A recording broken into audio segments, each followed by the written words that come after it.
Hello friend मित्रांनो, ही video आहे ITIच्या मुलांसाठी जे मुलं रेल्वे टेक्निशियन ग्रेड 3चा अभ्यास करत आहेत आणि त्यांना समजत नाही की अभ्यास कसा करायचा, कुठून सुरुवात करायचा, त्यांच्यासाठी व्हिडिओ असेल।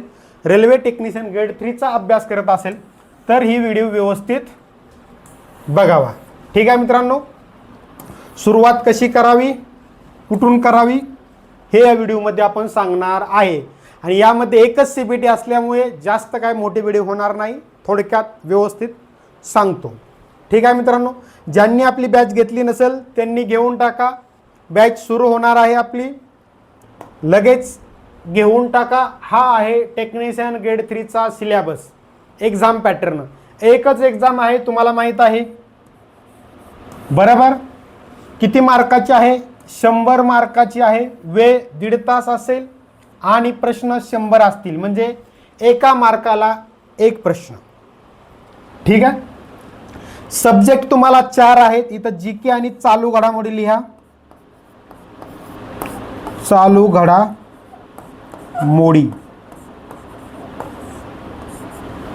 ठीक आहे, याचं मार्किंग पण तुम्हाला माहित आहे। गणित 25 मार्कला आहे, बुद्धिमत्ता 25, विज्ञान 40 आणि जीके चालू घडामोडी 10। याच्यावरून तुम्हाला पहिल्यांदा तर क्लिअर होतंय की कोणत्या सब्जेक्टला वेटेज किती आहे, कोणत्या सब्जेक्टला जास्त वेटेज आहे, कोणत्या सब्जेक्टला कमी वेटेज आहे। बरोबर, करायचा सब्जेक्ट कुठला जास्त आहे? विज्ञान, बुद्धिमत्ता, गणित। इथपर्यंत क्लिअर झालं तुम्हाला। जीके आणि करंटचं मी आधीच सांगितलेलं आहे, 10 मार्काला आहे। त्यातलं जीके 2 ते 3 प्रश्न येतात आणि चालू घडामोडी 7 ते 8 प्रश्न। चालू घडामोडीच्या आपण PDF तुम्हाला देणार आहे, ज्या वाचल्या की त्यामधून चालू घडामोडी होऊन जाईल। राहिला विषय काय तर जीकेचा, तर 2-3 मार्क तुम्ही त्याचा विचार करू नका, फक्त मी 1-2 व्हिडिओमध्ये जे टॉपिक सांगेल तेवढेच टॉपिक करा। ठीक आहे, आता हे 90 मार्काचा विषय आहे, हे 7 मार्काचा बी संपला। पहिल्यांदा सुरुवात कशी करायची? पहिल्यांदा पहिली व्हिडिओ टेक्निशियन ग्रेड 3ची आपण बनवलेले आहे। पोस्ट कोणते असतात, काय असतं ती व्हिडिओ बघा, एक पॉझिटिव्हिटी निर्माण होईल। दुसरी व्हिडिओ सिलेबसची बनवलेली आहे, ज्यामध्ये हा एग्जाम पॅटर्न वगैरे आहे तो वहीमध्ये व्यवस्थित लिहून घ्या। त्यानंतर गणितासाठी एक वही, बुद्धिमत्तेसाठी एक वही आणि विज्ञानसाठी 3 वह्या, भौतिकशास्त्रासाठी वेगळी, रसायनशास्त्रासाठी वेगळी आणि जीवशास्त्रासाठी वेगळी। का तर तुम्हाला टेक्निशियन ग्रेड 3ला 40 मार्काला विज्ञान आहे आणि जर 40 मार्काला विज्ञान आहे तर विज्ञानला तुम्हाला तेवढं सिरियसली घ्यावं लागणार आहे। बरोबर आहे, त्यामुळे 3 वेगवेगळ्या वह्या करा। पहिल्यांदा गणितामध्ये बेसिक कन्सेप्टचे एक व्हिडिओ मी टाकल, वर्ग, पाढे, घन, ABCD, ते गणित आणि बुद्धिमत्तेमध्ये लिहून घ्या स्टार्टिंगला, जेणेकरून तुम्हाला अर्ध्या चॅप्टरमध्ये जवळपास, म्हणजे जेवढे चॅप्टर आहेत त्यातले निम्म्या चॅप्टरमध्ये तुम्हाला ते वर्ग, पाढे, घन, तसेच बुद्धिमत्तेमध्ये अर्ध्या चॅप्टरमध्ये तुम्हाला ते ABCD उपयोगी येणार आहे। ठीक आहे, त्यानंतर अनुक्रमानिका लिहा। गणिताचे चॅप्टर जे याच्यानंतर व्हिडिओ येईल त्याची, की गणिताचे टेक्निशियनचे टॉपिक जे असतील चॅप्टर, बुद्धिमत्तेचे चॅप्टर ते गणिताच्या वहीमध्ये स्टार्टिंगला चॅप्टर लिहून घ्या की एवढे चॅप्टर आहेत। बुद्धिमत्तेच्या वहीमध्ये बुद्धिमत्तेचे चॅप्टर लिहून घ्या, एवढे चॅप्टर आहेत। पुढच्या व्हिडिओमध्ये ते घेणार आहे आपण सेपरेट। सामान्य विज्ञानमध्ये पण फिजिक्सचे चॅप्टर वेगळे, केमिस्ट्रीचे वेगळे, बायोलॉजीचे वेगळे लिहून घ्या त्या वेगवेगळ्या वह्यांमध्ये। इथं मी एकत्र वही का करू नका म्हटलं, कारण हा आपल्याला सब्जेक्ट 40 मार्काला आहे टेक्निशियन ग्रेड 3ला, तर याला आपण एक वेगळ्या पद्धतीने बघायचं आहे की हा मार्क मिळवून देणारा सब्जेक्ट आहे। 40 मार्क आहे, त्यामध्ये आपण एवढी मार्क घे पाहिजे, बेसिक पासून करायला पाहिजे, त्यामुळे वह्या पण वेगवेगळ्या करा थोड्या। ठीक आहे, विज्ञानचा अभ्यास कसा करायचा याच्यावर मी एक सेपरेट व्हिडिओ बनवलेले आहे, जी तुम्हाला मी देणार आहे। ती व्हिडिओ बघून तो सामान्य विज्ञानचा अभ्यास कसा करायचा क्लिअर होईल। गणित बुद्धिमत्तेचं वह्यांमध्ये टाकलं की त्यानंतर तुम्ही एक चॅप्टर जे आपण घेईल कोणता आहे गणिताचा, समजा संख्या आणि संख्येचे प्रकार चॅप्टर सुरू झाला, संख्या व संख्याचे प्रकार, की लगेच तो चॅप्टरची लेक्चर बघून झाली की त्यावरचे PYQला पडलेले प्रश्न सोडवा।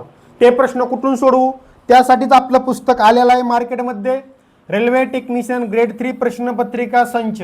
हे पुस्तक आत्ताच परचेस करा, स्पष्टीकरणासहित प्रश्नपत्रिका दिलेत. आपला टॉपिक झाला की यामधले प्रश्न सोडवा.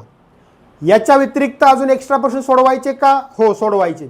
जेवढा सराव करता येईल प्रत्येक चॅप्टरच्या PYQच्या प्रश्नांचा, PYQच म्हणजे पाठीमागे पडलेलेच प्रश्न का सोडवायचे, तर रेल्वेला पडलेलेच प्रश्न आपल्याला करायचे आहेत. पुढे रेल्वेचीच एक्झाम देणार आहे आणि रेल्वेचे प्रश्न पाठीमागे पडलेले केले की तोच पॅटर्न त्याच टाईपचे एक्झाम्पल परत रिपीट होतात आणि ते रिपीट होत असल्यामुळे आपल्याला ते टॉपिक, ते प्रश्न परफेक्ट करायचं आहे.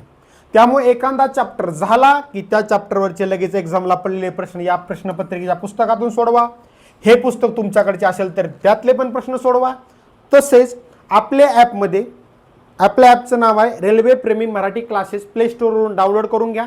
त्या ॲपमध्ये 300च्या आसपास प्रश्नपत्रिका मराठीतून आपण टाकलेल्या आहेत वेगवेगळ्या एक्झामच्या. तर त्या एक्झामची प्रश्नपत्रिका ओपन करायची.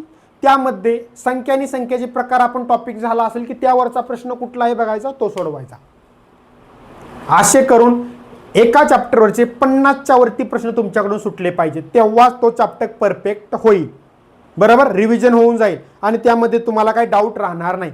अशा पद्धतीने एक एक चॅप्टर करा. टेस्ट सिरीज लगेच घेऊ नका. 70 ते 80% सिलेबस कंप्लीट झाल्याशिवाय टाइम लावून टेस्ट सिरीज सोडवायला सुरुवात करू नका. जर तुमचा 10% 20%च अभ्यास झाला असेल आणि टेस्ट सिरीज तुम्ही सुरुवात केली तर तिथे तुम्हाला एक 10-20%च प्रश्न सुटतील आणि बाकीचे सुटणार नाहीत. तुमचा कॉन्फिडन्स लो होईल, आपल्याला जमत नाही, 20 पैकी 5 मार्क पडली, 50 पैकी 10 मार्क पडली आणि मग कॉन्फिडन्स निगेटिव्हिटी निर्माण झाली की तुम्हाला अभ्यास करू वाटणार नाही. त्यामुळे जर टेस्ट सिरीज सोडवायची असेल तर चॅप्टर वाईज असेल तर सोडवा. चॅप्टर वाईज का सोडवायची, तर एखादा चॅप्टर आपला झाला की तो चॅप्टरवरचा तुम्ही सराव केला की त्यानंतर त्या चॅप्टरवरचे प्रश्न तुम्ही सोडवू शकता. त्यावरची टेस्ट टाइम लावून सोडवू शकता की त्या चॅप्टरमधलं आपल्याला किती जमतंय, काय जमत नाही, कुठला प्रश्न नवीन एखादा आलाय का टेस्ट सिरीजमध्ये, तो लिहून घेऊ शकता मग तुम्ही परत. तर चॅप्टर वाईज असेल तर सोडवा, पण ओव्हरवाईज सब्जेक्टची टेस्ट सिरीज असेल तर ती सोडवू नका जोपर्यंत तुमचा 70 ते 80% सिलेबस कंप्लीट होत नाही किंवा पूर्ण सिलेबस कंप्लीट होत नाही. अशा पद्धतीने एक एक चॅप्टर करून पूर्ण सिलेबस कंप्लीट करून घ्या. त्यानंतर फक्त रिव्हिजन मारत बसायचे. दुसरी गोष्ट मी तुम्हाला सांगितलं, मिनिमम 10 तास अभ्यास करा. 10 तासामधले 3 तास गणितासाठी द्या, 3 तास बुद्धिमत्तेसाठी द्या आणि 3 तास सामान्य विज्ञानसाठी द्या. राहिलेला 1 तास आपण जी करंटची PDF देणार आहे चालू घडामोडीची, त्या PDF वाचून त्या व्यवस्थित नोट्स काढून घ्या. 10 तासापेक्षा जास्त वेळ तुम्ही देऊ शकत असाल, 10 तास म्हणजे 10 तास दिल्यावर परत आराम करायचा नाही. तुम्ही जर जास्त वेळ देऊ शकत असाल अजून एखादा दुसरा तास, कारण जे मुलं कुठे जॉब करत नाहीत, पार्ट टाइम फुल टाइम काही काम करत नाहीत, लायब्ररी राहून अभ्यास करतात, त्यांना 10 ते 12 तास अभ्यास करा, काही अडचण नाही. काय अडचण आहे, 24 तासामधलं 12 तास सोडून द्या, 12 तास अभ्यास करा, काय अडचण आहे. 6-7 तास 8 तास झोपेला गेले, राहिलेल्या 4 तासात दुसरी कामं झाली, 10-12 तास काय प्रॉब्लेम नाही. जर अजून एखादा दुसरा तास तुमच्याकडे एक्स्ट्रा राहत असेल तर त्या आज झालेल्या म्हणजे रोज जे करताय अभ्यास त्याच्यावरती रिव्हिजन करा तेवढा तास, की काय आज अभ्यास केला, काय काय वाचलं, ते पॉईंट बघा, त्यामधलं किती लक्षात राहिलं किंवा डबल काय करायची गरज आहे का, हे करायची गरज आहे, मग उद्या हे पहिल्यांदा घेऊ. वर्गपाडे घणे रोज 5-10-15 मिनटं वाचत चला, जेणेकरून त्यामधून म्हणजे पाठ होऊन जातील हळूहळू. या गोष्टी या एका तासामध्ये करायच्या. अशा पद्धतीने अभ्यास केला की परफेक्ट एक्झाम निघेल. जागा दरवर्षी निघतायत, तुम्ही रेडी राहा. ठीक आहे, जसे आपल्या MPSCच्या वगैरे जागा निघतात सरळ पोलीसवर, तशा आता इकडे पण दरवर्षी जागा निघायला लागलेत. ITIची एक्झाम आहे, ही ITIवर पूर्ण एक्झाम आहे. त्यामुळे ITIच्या मुलांनी 100% कॉन्सन्ट्रेट करा. दरवर्षी 5 ते 7 हजार जागा निघतात. यावर्षी पण 6,500 जागा निघालेल्या आहेत. माहीत नसेल तर सांगतोय, ड्राफ्ट आलेल्या आहे जागांचा. या महिन्यामध्ये शॉर्ट नोटिफिकेशन येईल, पुढच्या महिन्यामध्ये फॉर्म भरायला सुरुवात होतील आणि परत तिथून पुढे 4 महिन्यांनी म्हणजे आत्तापासून 6 ते 7 महिन्यात तुमची एक्झाम होईल. त्यामुळे बॅच आत्ता जॉईन करा. काय डाऊट असेल तर या नंबरवर मेसेज करा, 85 50 93 52 62.